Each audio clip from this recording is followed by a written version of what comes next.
Okay, Toby Chanko, salamat sa Diyos at unti-unti talagang umaalis, lumalantad ang mga ispya sa administrasyon ng ating PBBM. Kunyari ka pa pasama-sama maging campaign manager, pero behind that, kaya pala hindi nanalo lahat ng mga alyansa dahil sa iyo. Ngayon lumantad ang totoong pagkatao mo. Salamat naman. God is good all the time. Kahit konti na lang natitira, ilang taon na, mahigit 2 taon na lang natira kay PBBM, at least lumantad ka ang totoong pagkatao. Ngayon sasabi mo pang hindi ka DDS pero lantaran.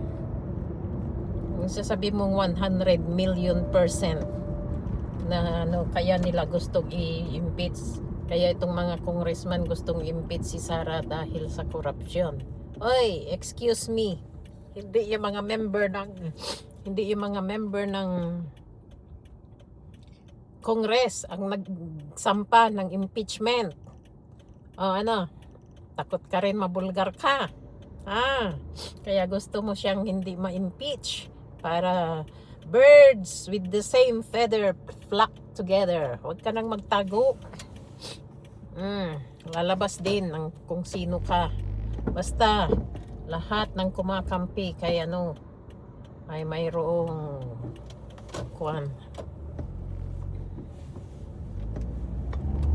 hindi rin ginagawang maganda. I can say that. Salamat sa Diyos at lumantad ka. Isa na naman ang natanggal na tinik sa administrasyon ng ating Pangulo.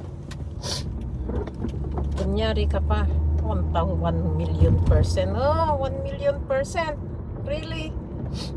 1 million%. Mismo nga sa panahon ni Digong, lantaran ng mga corruption, pero may nagawa ba si Delica?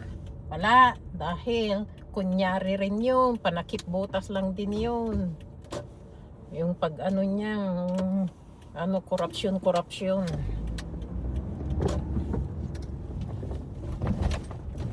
Isa rin siya, hindi sana nakapatay si Dr. Yomol.